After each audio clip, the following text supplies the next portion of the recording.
የቀይ ባህር ጉዳይ ለኢትዮጵያ የህልውና ጉዳይ ነው።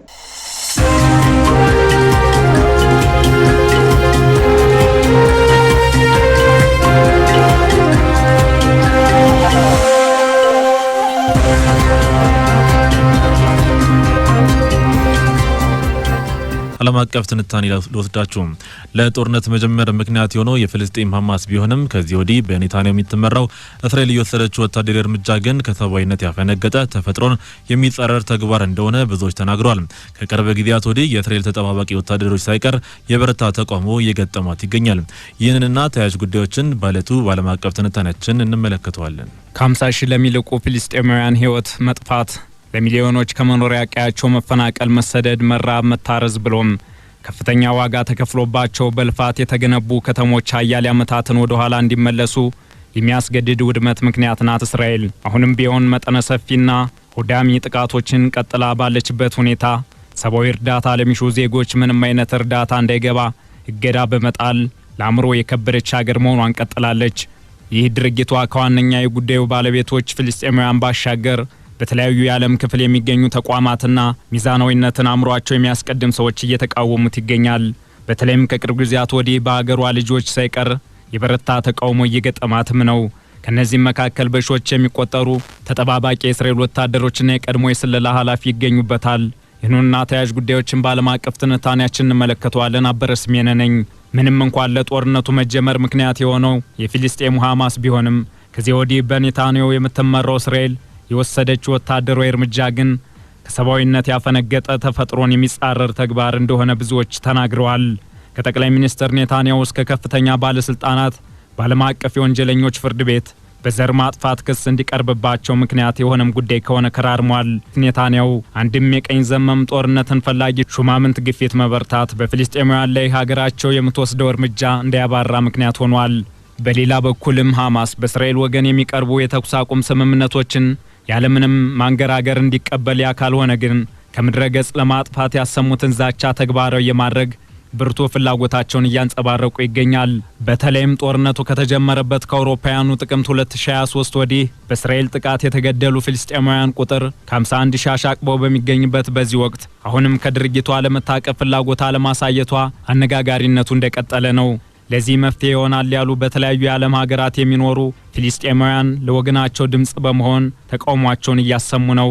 የተቃውሞ ድምጾችም በርካቶች ልዕለ ኃያል ሀገር ስለመሆኗ ምስክርነታቸውን የሚለግሷት አሜሪካ ደጆች ማንኳኳት ከጀመሩም ሰነባብተዋል።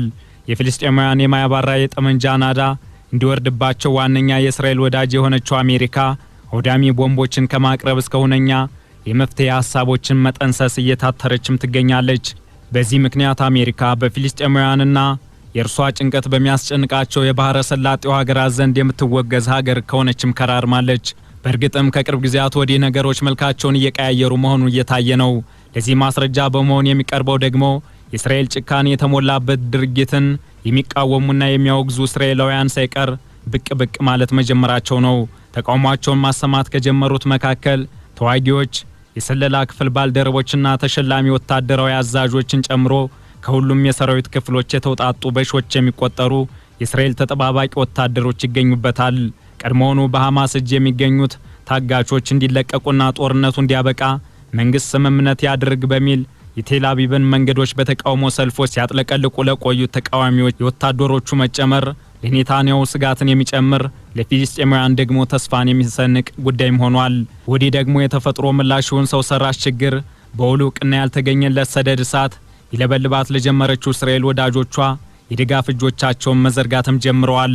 በእርግጥ እሳቱን በተወሰነ መልኩ ለመቆጣጠር የተቻለ መሆኑ እየተገለጸ ሲሆን በትላንትናው ዕለት ግን እሳቱ ከቁጥጥር ውጪ ወደ መሆን መቃረቡ ጠቅላይ ሚኒስትር ኔታንያሁ የሚይዙትንና የሚጨብጡትን አጣው እንደነበር ተገልጿል። ምናልባትም እሳቱ ከተጋጋለና እስራኤላውያን ሙሉ ትኩረታቸውን ሰደድ እሳቱ ላይ ማድረግ ግድ የሚልበት ጊዜ የሚመጣ ከሆነ በጋዛ ምድር የሚዘንቡ ጥይቶች ላልተወሰነ ጊዜም ቢሆን እንዲረግቡ ያስችላል። ለፍልስጤማውያን ተስፋ የሰጠ ከሚመስለው ሰደድ እሳት መከሰት ባሻገር ከቅርብ ጊዜያት ወዲህ የእስራኤላውያን ጦርነቱ እንዲቆም መሻት አንዳች ለውጥ ሊያመጣ እንደሚችልም ይታመናል። ወታደሮቹ የጠቅላይ ሚኒስትር ኔታንያሁ መንግስት ውጊያውን እንዲያቆምና ስምምነት አድርጎ በሐማስ እጅ የሚገኙ 59 ታጋቾችን ማስመለስ ላይ ትኩረቱን እንዲያደርግ የሚጠይቅ ደብዳቤ ላይ ፊርማቸውን አስፍረዋል። ጥር ላይ የተደረገው የተኩስ አቁም ስምምነት ጦርነቱ እንዲቋጭ ያደርጋል በሚል ብዙዎች ተስፋ አድርገው የነበር ቢሆንም ያ ሳይሆን ቀርቶ ከዚያ ወዲህ እንኳን የተቀጠፉ ጥቂት የሚባሉ አይደሉም። እስራኤል ወደ ከፋ ነገር እያመራች ነው የሚል ድምዳሜ ላይ መረሳቸውን የቀድሞው የእስራኤል የስለላ ድርጅት ሞሳድ ኃላፊ ዳኒ አቶም መናገራቸውም ነገሮች መልካቸውን መቀየር ስለመጀመራቸው ማሳያ ሆኗል። የቀድሞው የስለላ ኃላፊ ኔታንያሁን በዋነኛነት የሚያሳስበው የራሱ ጥቅም እንደሆነ እንረዳለን፣ ቅድሚያ በሚሰጣቸው ጉዳዮች ዝርዝር ውስጥ የራሱ ፍላጎትና የተረጋጋ መንግስት እንዲኖር የማድረግ ፍላጎት እንጂ ታጋቾች አይደሉም ብለዋል። ጦርነቱ እንዲቋጭ ያላቸውን ፍላጎት ደብዳቤ ላይ ፊርማቸውን በማኖር ከጠየቁት መካከልም አብዛኞቹ እንደ አቶም ሁሉ ለረጅም ጊዜ ጠቅላይ ሚኒስትሩን በመተቸት እውቅና ያላቸው ናቸው። ምንም እንኳን ሐማስ በእስራኤል ላይ የፈጸመውን ጥቃት ተከትሎ የተነሳው ጦርነት ከመጀመሩ አስቀድሞ በተካሄደው ጸረ መንግስት ተቃውሞዎች ላይ የተሳተፉ ሰዎች ቢገኙበትም የቀድሞው የስለላ ኃላፊ ግን እንዲህ አይነቱን ተቃውሞ ማሰማት የጀመርኩት በፖለቲካዊ ምክንያት ሳይሆን በሀገር ምክንያት ነው ሲሉም ተናግረዋል። በሚያዝያ ወር የመጀመሪያ ሳምንት በወጣው የመጀመሪያ ግልጽ ደብዳቤ ብቻ 1000 የአየር ኃይል ተጠባባቂና ጡረታ በወጡ ወታደሮች ተፈርሟል። ጦርነቱ የታጋቾችን ሞት ያስከትላል ሲሉ ስጋታቸውን የገለጹት ፈራሚዎቹ የጦርነቱ መቀጠል የትኛውም ግብ አያሳካምም ብለዋል። የደብዳቤው ፈራሚዎች ጋዛ ውስጥ በህይወት እንዳሉ በሚገመቱ 24 ታጋቾች ላይ ጊዜው ሳይረፍድ በፊት እስራኤላውያን ተቃውሞውን እንዲቀላቀሉም ጠይቀዋል። በእያንዳንዱ ቀን ህይወታቸው አደጋ ላይ እየወደቀ ነው። ታጋቾችን ለማስለቀቅ የሚታየው ቸልተኝነት አሳዛኝና አሳፋሪ ነውም ብለዋል። ከቅርብ ሳምንታት ወዲህ ተዋጊዎችና የስለላ ክፍሎችን እንዲሁም ተሸላሚ ወታደራዊ አዛዦችን ጨምሮ አጠቃላይ 12000 ፈራሚዎች ተሳትፈዋል። ከሐማስ ጥቃት ወዲህ በመቶዎች የሚቆጠሩ የእስራኤል ተጠባባቂ ወታደሮች የተደረገላቸውን ጥሪ የተቀበሉት በማገልገል ስሜት ቢሆንም አሁንም ግን ጥሪውን የማይቀበሉ ተጠባባቂ ወታደሮች ብዛት ጨምሯል። በሪፖርቶች መሰረትም ጥሪውን የሚቀበሉ ተጠባባቂ ወታደሮች ብዛት አሽቆልቁሏል። በተጠባባቂ ወታደሮች ለሚተማመነው የእስራኤል ጦር የአሁኑ ቀውስ በአውሮፓውያኑ 1982 ከተካሄደው የሊባኖስ ጦርነት ወዲህ ታይቶ የማይታወቅ አድርጎታል። በተለይም ጦርነቱ በተራዘመ መጠን የእስራኤል ባለስልጣናት በዓለም ላይ የላቀ ስነ ምግባር የተላበሰ ሲሉ የሚያሞካሹት ሰራዊት የሚባለውን ሆኖ መቀጠል አዳጋች ያደርገዋል እየተባለም ነው። ይህንኑ ሐሳብ የሚሰነዝሩ ሰዎች ከከፍተኛ አዛዦች ጀምሮ ወታደሮች ትዕዛዝን ያለመቀበል ጊዜው አሁን እንደሆነ መናገራቸውን ማስረጃ አድርገው የሚያቀርባሉ። ተቃዋሚዎችን የሚያነሱትን ሐሳብ የሚያጣጥሉት ጠቅላይ ሚኒስትር ኔታንያሁ በበኩላቸው የውሸት ፕሮፓጋንዳ ብለውታል። ይህንኑ ጉዳይ የሚያነሱት እዚህ ግባ የማይባሉ አካላት በተለይም የሚጮሁት ብዙዎቹ ለዓመታት ያገለገሉ ኋላ ቀር ጡረተኞች ናቸው ሲሉም ተደምጠዋል። እንዲሁም ጠቅላይ ሚኒስትሩ ሐማስን ለማሸነፍ ያላቸውን ቁርጠኝነት ተናግረዋል።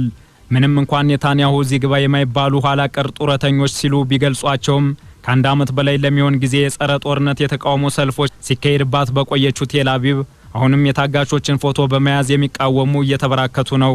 ሌሎች ተቃዋሚዎች ደግሞ በጦርነቱ የተገደሉ ፍልስጤማውያን ሕፃናትን ፎቶዎች ይዘው መንገድ ላይ ቁጭ ማለትን ምርጫቸው አድርገዋል።